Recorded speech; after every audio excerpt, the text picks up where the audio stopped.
और एक आगे का रास्ता मार्ग तय किया गया, स्वर्ग लोक का तय किया गया। फिर उसके आगे का रास्ता तय किया गया, सतलोक का तय किया गया। और सतलोक के बाद जब हम अगम लोक में पहुंचे तो वहां का एक मार्ग अलग तय किया गया। मेरे प्रेमी जनों, इसीलिए इस जन्म और मृत्यु के खेल में जब सांसारिक लोग उलझ जाते हैं तब उनको एक ही मार्ग दिखाई देता है। वह मार्ग क्या होता है? वह मार्ग परिवार का होता है, वह मार्ग धन संचय का होता है। यानी घर गृहस्थी की सारी व्यवस्थाएं वो दिखाई देने लगती है और उसी रास्ते पर वो व्यक्ति चलता चला जाता है। और सांसों की पूंजी जब खत्म हो जाती है तब वो व्यक्ति फिर इस संसार से चला जाता है। हम आप भी बैठे हुए हैं, हम आप सबको जाना है एक दिन, क्योंकि सृष्टि का ये विधान है, आने जाने का ये लक्ष्य है। लेकिन बहुत सी ऐसी जीवात्माएं इस मृतलोक में आई जो यहां से वो गई ही नहीं, यहां से वो आज तक नहीं गई, उसी अपने हाड़ मांस के शरीर में आज भी इस मृतलोक में वो विद्यमान है। ऐसा क्या कारण है कि क्यों नहीं गई? इसलिए नहीं गई वो कि जब उनका रोज आना जाना होता है, अपने उस असली घर का दर्शन करके वहां सबसे मिलकर के वो फिर चले आते हैं, तो सोचा कि यही रहो चलो। जब ये घर हो, घर दोनों का देख रेख हम कर ही रहे हैं तो यहां जाने की आवश्यकता क्या है? इसलिए वो नहीं गए। आज मैं आप लोगों से क्यों कहता हूं कि बड़े कष्टों से ये मनुष्य का शरीर मिला है और इस शरीर को, इस शरीर के अंदर बैठी हुई जीवात्मा को जिस खुराक की आवश्यकता है वह खुराक हम लोग नहीं दे पा रहे। क्यों? उसके बदले में हम दूसरा खुराक देते हैं, भोजन, अन्न और जल हम ग्रहण करते हैं इस शरीर को चलाने के लिए। दूसरा भोजन हम देते हैं नशे का, कोई भी चीज, कोई शराब पीता है, कोई मांस खाता है, कोई सिगरेट, बीड़ी, गुटखा, जो भी खाता पीता है वो भी एक नशा है। लेकिन जो नशा वास्तविक रूप से परमात्मा ने भी कहा कि मृतलोक में जाओ तो एक नशा करना, गुरु ने भी यही कहा कि एक नशा करो। वो नशा क्या है? भजन का। 24 घंटे की दिन और रात्रि होती है और 24 घंटे के दिन और रात्रि में हम कितना भजन करते हैं ये हर व्यक्ति, संसार का हर व्यक्ति जानता है। हम कितनी बार उस परमात्मा को याद करते हैं ये स्वयं व्यक्ति जान सकता है।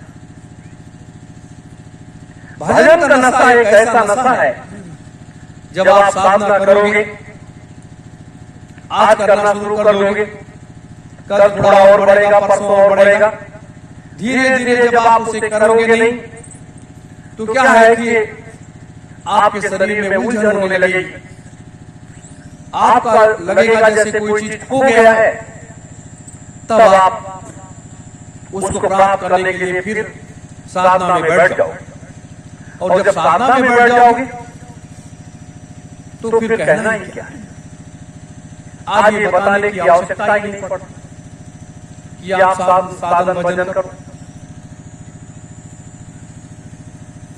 ये बड़ा पवित्र शरीर है। ये हाड़ मांस का शरीर जो है बहुत पवित्र शरीर है। इसलिए पवित्र शरीर है कि ये पंच भौतिक तत्वों से मिलकर के ये शरीर का निर्माण हुआ है।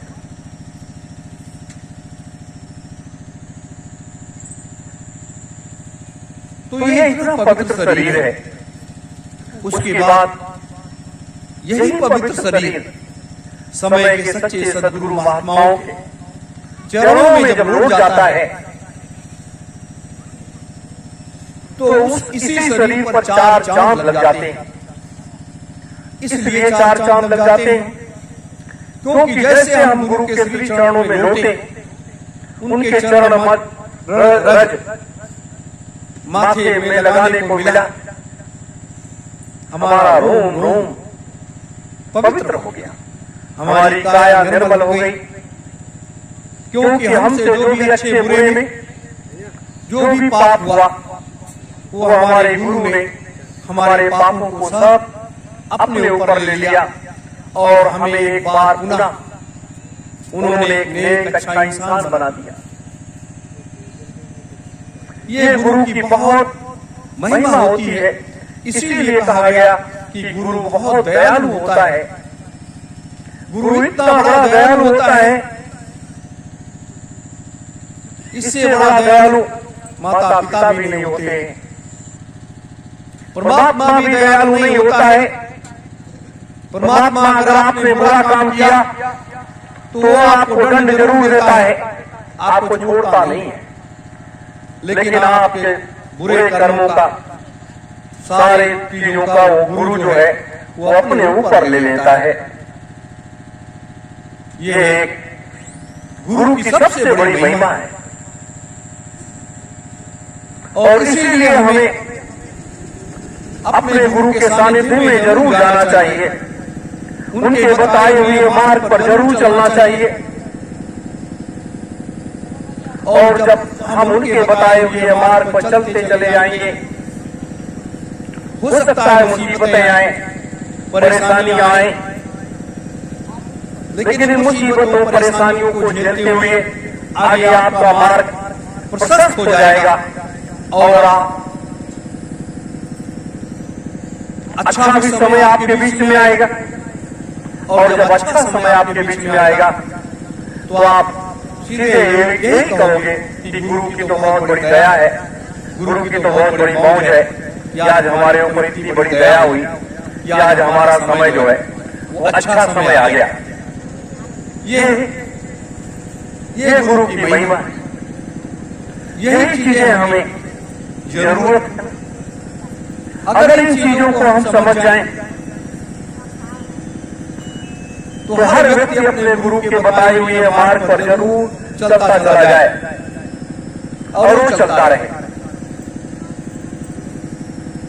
लेकिन जब हम अपने गुरु के बताए हुए मार्ग पर नहीं चलते हैं, तभी व्यक्ति को कई तरीके से समस्याएं उसके सामने आकर के खड़ी हो जाती है। लेकिन ये कलयुग है, कर्मयुग है। कलयुग में क्या पाया गया कि आप अगर बुरे कर्म करते हो तो कुछ समय तक के लिए आपका अच्छा होता चला जाएगा, आप आगे लगातार बढ़ते चले जाओगे, मान सम्मान आपका बढ़ता चला जाएगा, धन दौलत आपका सब कुछ बढ़ता चला जाएगा। क्योंकि वहां इस युग में कलयुग आपकी मदद कर रहा है। ये युग जो है ये आपकी मदद कर रहा है। लेकिन कुछ समय के बाद उस पर एक ब्रेक लगती है, परमात्मा उसको रोकता है और जब परमात्मा रोक देता है तो वहां से फिर पुनः आपके बुरे दिन चलने लगते हैं। ये वो चीजें हैं जो आज सबके साथ घटित होता है। कोई ऐसा बच्चा नहीं जिसके साथ घटित ना होता। आज हम आप सब इस सतयुग तीर्थ की पावन धरा पर बैठे हुए हैं। क्यों आते हैं यहाँ? क्या करने के लिए आते हैं? ज्ञान की अविरल धारा में बहने के लिए आते हैं या अध्यात्म और धर्म की परिभाषा को समझने के लिए आते हैं, या युग परिवर्तन सतयुग स्थापना महायज्ञ के लिए आते हैं। यहाँ पर यहाँ से एक ज्योति का प्रकाश है जो शुरू हुआ है, अभी वो टिमटिमा रहा है। वो प्रकाश क्या है? पूरे विश्व की व्यवस्था को बदल देने का संकल्प। ये प्रकाश कि पूरी दुनिया में जो व्यवस्था बिगड़ चुकी है, पूरी दुनिया में जो अव्यवस्था फैल चुकी है, उस व्यवस्था को बदल देना। आप जरूरत के हिसाब से सभी का आवश्यकता पड़ी। जब भी आवश्यकता पड़ी तो कोई न कोई आया और इस काम को पूरा किया। जैसे हरिश्चंद्र जी आए, रामचंद्र जी आए, कृष्णचंद्र जी आए, उन्होंने अपने काम को पूरा किया और चले गए। फिर इस कलयुग में 5300 वर्षों के बाद इसके बीच में बहुत से महात्माओं का आगमन हुआ, बहुत से ऋषियों का आगमन हुआ, जो समय समय पर आए और मनुष्य रूपी जीवात्माओं का संभाल किया, और संभाल करने के बाद फिर वो अपने देश को चले गए, या जाकर के सिद्धाश्रम और ज्ञानगंज में बैठ गए, या इस भूमि के अंदर अपने को समाहित कर लिया, इस पृथ्वी के अंदर बैठ करके साधना करते हैं। क्योंकि महात्माओं ने देखा कि आने वाला समय तो इतना भयानक होगा, इतना पाप होगा जिसकी कोई सीमा नहीं है। तो पृथ्वी के अंदर बैठ करके साधना करो, जिससे पृथ्वी का संतुलन जो है बिगड़ने न पाए, नहीं तो ये महाप्रलय हो जाएगा। मनुष्य रूपी जीवात्माएं सब समाप्त, 84 लाख ये उन्हें सब समाप्त, जीव समाप्त हो जाएंगे। फिर एक नए सिरे से इसका निर्माण करना पड़ेगा। इसलिए हजारों लाखों महात्मा इस पृथ्वी के अंदर बैठ करके साधना करने लगे। इसलिए पृथ्वी का संतुलन जो है अभी बिगड़ा नहीं है, और जब थोड़ा बहुत डिसबैलेंस होता है तो दैवीय आपदाएं आती है, प्राकृतिक प्रकोप आता है, तमाम चीजें होने लगती हैं, लोग त्राय त्राय करने लगते हैं, चिल्लाने लगते हैं। इसलिए धर्म के परिक्षेत्र में चलने पर बड़ा आनंद है, बहुत बड़ा आनंद है। उस परम पिता परमात्मा ने कितनी बड़ी व्यवस्था बनाई। आज अगर देखा जाए तो 95% पाप इस पृथ्वी के ऊपर हो चुका है, और 95% के बाद भी बढ़ता चला जा रहा है। क्यों बढ़ता चला जा रहा है? कि इस वायु की संसार में जब महात्मा, साधु, सन्यासी शराब पीने लगे, मांस का सेवन करने लगे, व्यभिचार करने लगे, तो उस देश का, उस समाज का पतन हो जाता है। और आज ये कृत्य पूरे भारतवर्ष में नहीं, पूरी दुनिया में, सभी धर्मों में, सभी पंथों में, सभी मतांतरों में फैला हुआ है।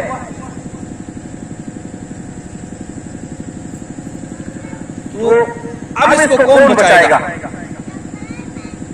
बचाएगा कौन? इस लोक की रक्षा कौन करेगा? राम और कृष्ण तो आएंगे नहीं, बुद्ध और कबीर आएंगे नहीं, हरिश्चंद्र जी तो आएंगे नहीं, तो अब इसकी रक्षा कौन करेगा?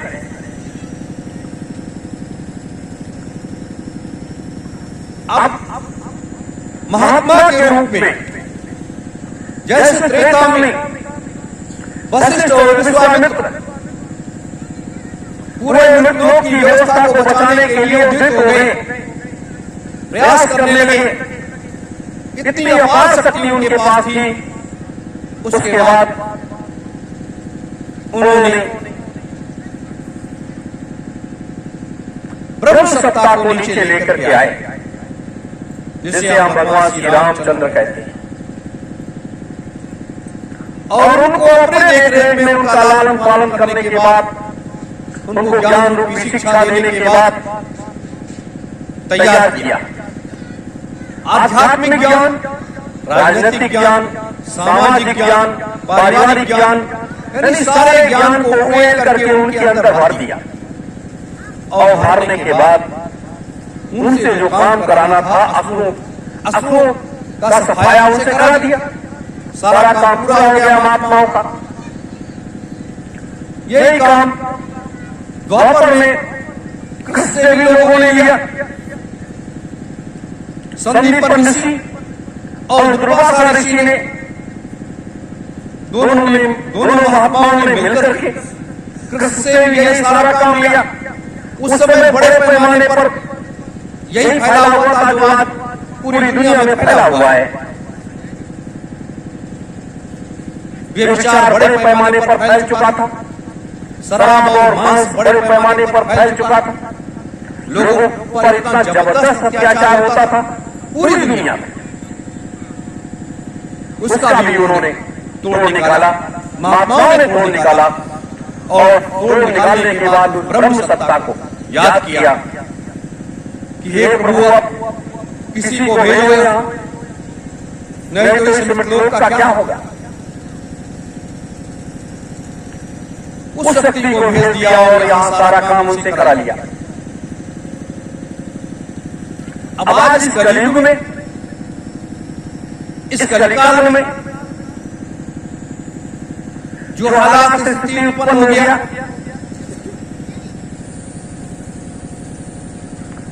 इसका कैसे लोग मुकाबला करेंगे, कैसे क्या करें।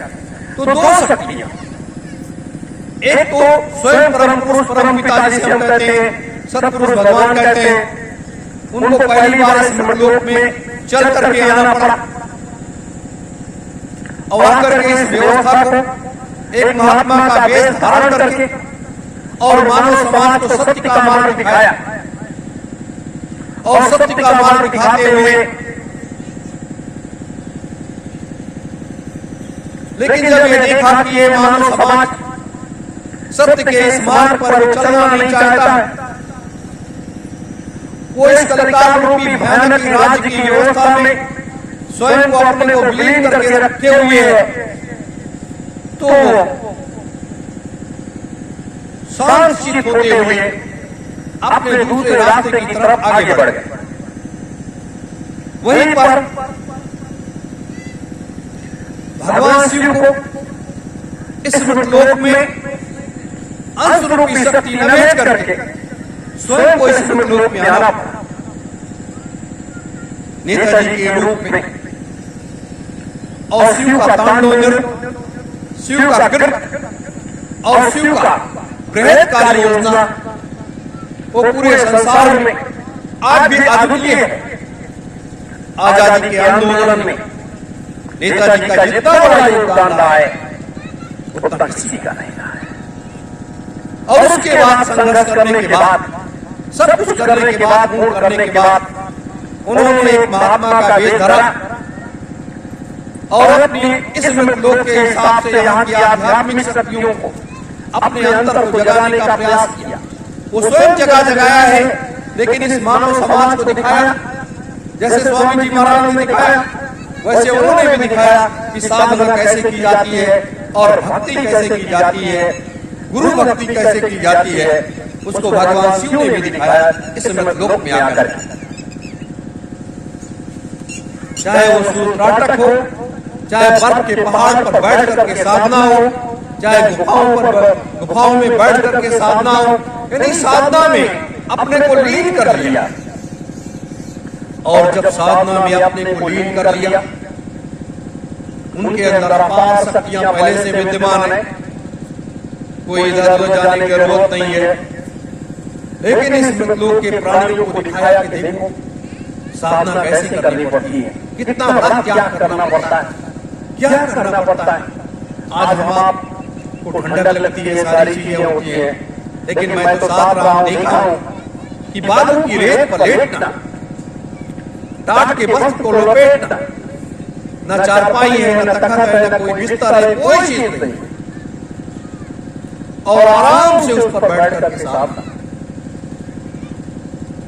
सुबह से शाम तक सूर्य को देखना, ये एक बहुत बड़ी चीज।